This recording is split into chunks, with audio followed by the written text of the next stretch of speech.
Thank you for tuning in to the Global Novel. I'm Claire Hennessy. Thierry Groensteen is one of the leading French-speaking comic researchers and theorists whose work has profound influence beyond that field. In 1984, Groensteen became the editor-in-chief of the old fanzine Schtroumpf, Le Cahier de la Bande Dessinée, transforming it into one of the first publications that would lead to serious academic criticism of comics in France and beyond. He integrated the publishing company into discussions on art and culture and worked as the organizer of the famous Colloque des Séries. In 1987, comics narrative and modernity was also an important contribution. As the director of Angoulême's Musée de la Bande Dessinée, during the early 1990s, he worked on many projects such as exhibitions and their catalogs, as well as monographs on several authors or themes and publications presented by the Angoulême Museum. He was the director of the first run of its official magazine, Neuvième Art. He was also the founder and editor at Éditions de l'An 2 before this publishing house was integrated by Actes Sud. He is a lecturer at the European School of Image Arts and Technologies.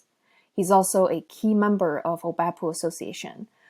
According to the English translator of this book, System of Comics, Thierry Groensteen is not only the most prolific scholar on the subject of comics, he's indisputably one of the best.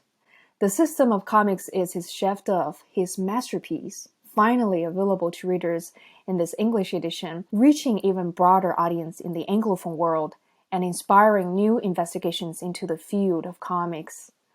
Welcome, Thierry. Thank you so much for joining us today.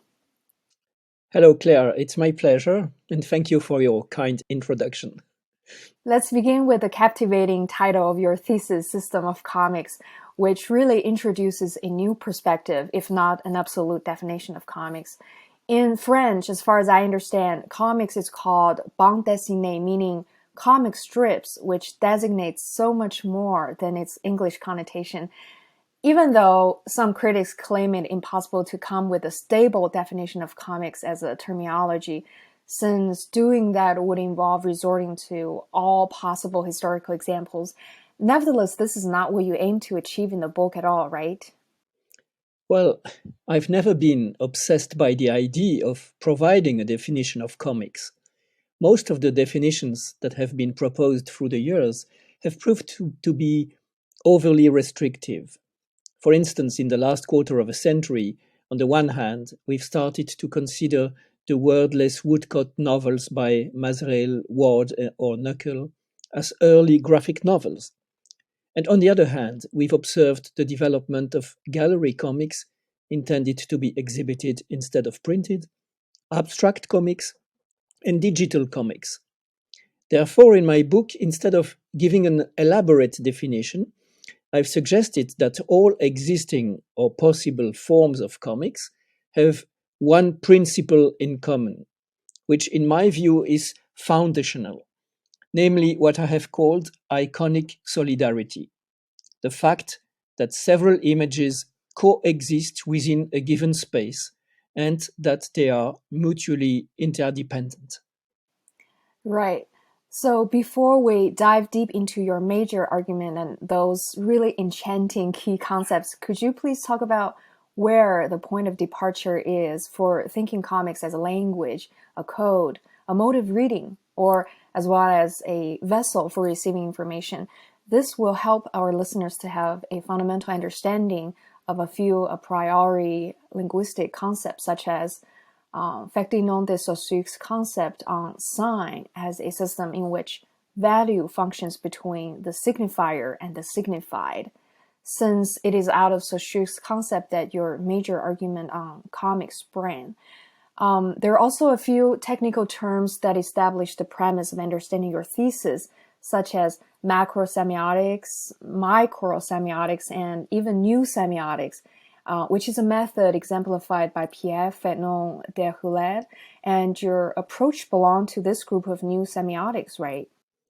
Well, why do we love comics when we are children? Because they tell stories that are funny, thrilling, or enchanting.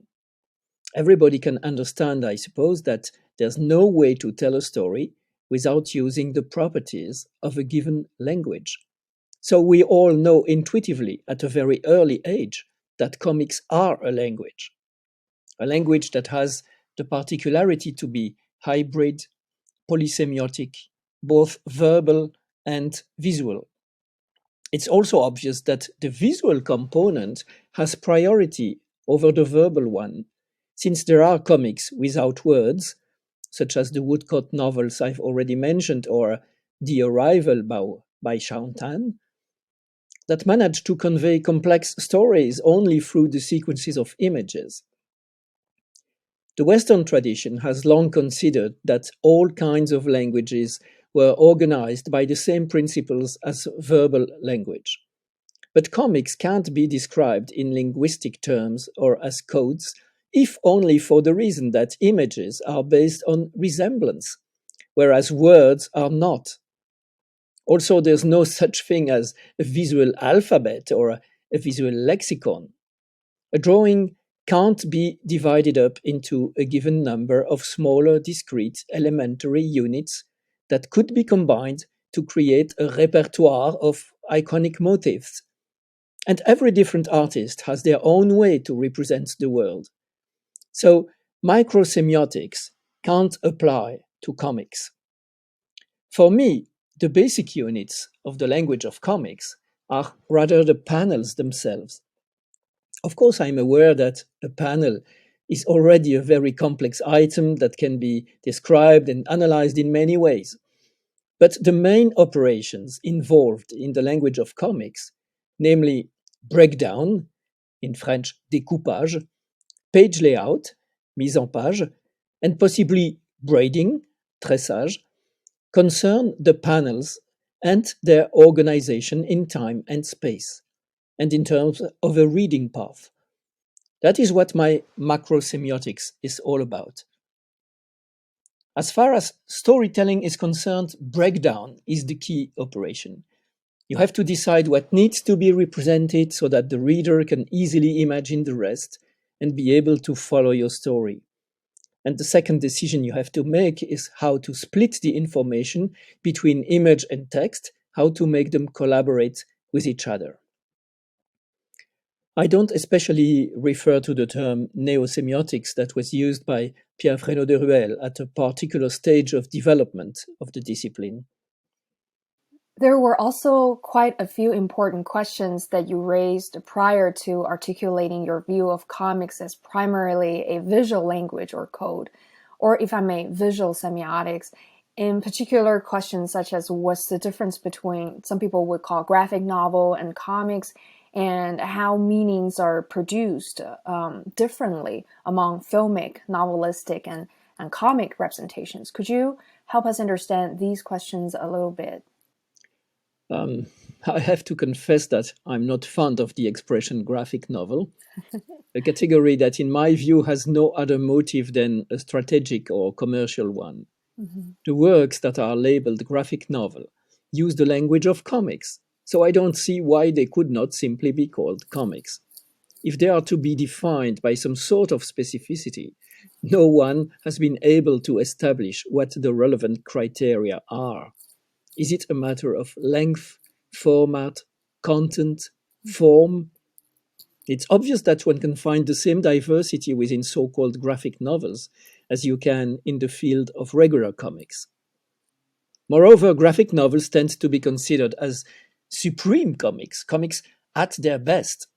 So now we have this kind of aristocracy of comics. And the result is that the other comics tend, in contrast, to be regarded as mediocre, vulgar, or infantile. Mm-hmm. Now I move on to your second question. Mm-hmm. How meaning is produced is precisely the core of semiotic investigation, whereas semiology is the science of signs. Mm-hmm. A text, whether graphic, filmic, or novelistic, uses signs in the broader sense. The purpose of semiology is to describe them. The purpose of semiotics is to study their specific and multi-level interactions that produce meaning. But semiotics can only answer half of the question, namely, what are the material and formal mechanisms at work? How can they be used and combined to produce which kind of effects? To complete the analysis, we need the help of yet another discipline, cognitive science, because it's in the brain of the reader or viewer that the meaning is ultimately achieved. And here I declare myself incompetent. But I have the feeling that the cognitive approaches to comics that have been proposed so far are disappointing and lacking in scientific rigor. Mhm. One of the key aspects of the problem is the question of how the images are understood and treated as a language of their own. Mhm. Are they necessarily at some stage of the cognitive process converted into words? Scholars disagree on that point, but I tend to follow those who believe that even if an image can sometimes activate words, nevertheless, an image is more instantly deciphered than a sentence. Mhm. Therefore, when there's a speech balloon in a panel, it occurs within a semantic field that's already determined by the iconic content of the panel. So here again, the image takes precedence over the text. Right. As we've read from your book, there are two important concepts that undergird your major argument, which views comics as iconic solidarity, which you've just mentioned.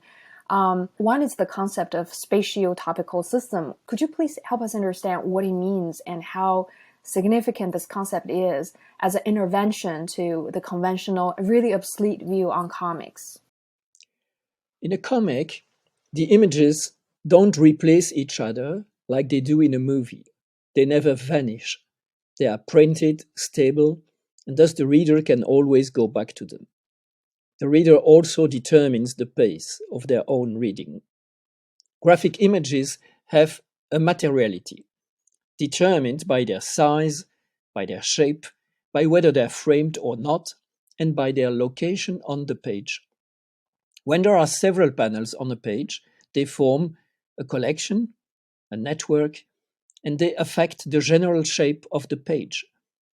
I coined the term spatio-topical. Topical comes from the Greek topos, which means location, because I wanted to insist on the fact that these different parameters are coordinated and form a system. For some reason, the particular question of page layout has always received a lot of attention from French comic scholars and very little from their American colleagues. Right. Another key concept that you introduced in your book is that of arthrology, a fascinating neologism from the Greek arthon, articulation, which deals with the study of relations between panels, whether linear or distant. You devoted really 2 out of 3 sections in your book to the principle of arthrology to describe either the linear relations of panels to each other, which is restrained arthrology, or the relations that one panel might have to others in a nonlinear sense, which is general arthrology. In the process, you introduced a very interesting term called braiding to describe the guiding principle of such an arthrology. Could you elaborate more on this concept and help us understand how this concept contributes to our understanding of the creation of meaning? Mhm. Well, within a comic sequence, each panel is articulated with the previous and the following one, entering into temporal and logical relationships. But certain images that are non-adjacent can also create a dialogue between distant pages. Different sorts of links can be created between one panel and another, or a series of others, or between aspects or fragments of these panels. I elaborated the concept of braiding, tressage, to denote the order. For instance, Watchmen is entirely structured by the motif of the circle. The operations of breakdown and layout are sufficient in themselves to make comics a fully functioning language. Not all comics deploy braiding, therefore. Moreover, braiding is never essential for the construction and the understanding of the story, at least at the first level of meaning, which is satisfactory in itself. But when it's detected, it always leads to an enrichment, a deepening of the meaning. Sometimes, as I've demonstrated, it reveals the true signification of a panel or a sequence. Right. So since the publication of System of Comics in 1999, it has remained a mainstay of comics studies, providing a theoretical framework upon which scholars have built an increasingly complex discourse nowadays. Many critics consider in Comics and Narration, which is your 2013 book, you expanded that framework, moving from how comics work to what comics do, whereas the first book was primarily concerned with the interplay of panels, frames, and pages. Could you briefly capture what the second book's focus is? In the second book, I had two distinct goals. First, I wanted to test my theory in the light of new developments, such as Japanese mangas and abstract comics. And second, I wanted to enlarge the theory to encompass a key question in narratology, namely the identity of the narrator, which in the case of comics is necessarily split, since he is responsible for both verbal and for iconic utterances. But when I deal with storytelling, I always refrain from being prescriptive. Every comic artist has at least an intuitive understanding of the semiotic particularities and the narrative possibilities of his medium. But their intentions, their ambitions can take so many different directions that it's just not possible to prescribe in general terms how semiotics and storytelling techniques should be used. I published yet another book in 2020, which has not been translated, about time in comics, La bande dessinée et le temps. Up until then, I devoted more attention, as you said, to spatial procedures than to temporal ones. So I wanted to rebalance my system. And now, at last, I feel that I've delivered a substantial description of the language of comics. Well, thank you so much for your contribution to the field of comics. It's been such a great pleasure to talk to you, Thierry. Thank you again for doing the interview and joining us today. Thank you very much, Claire.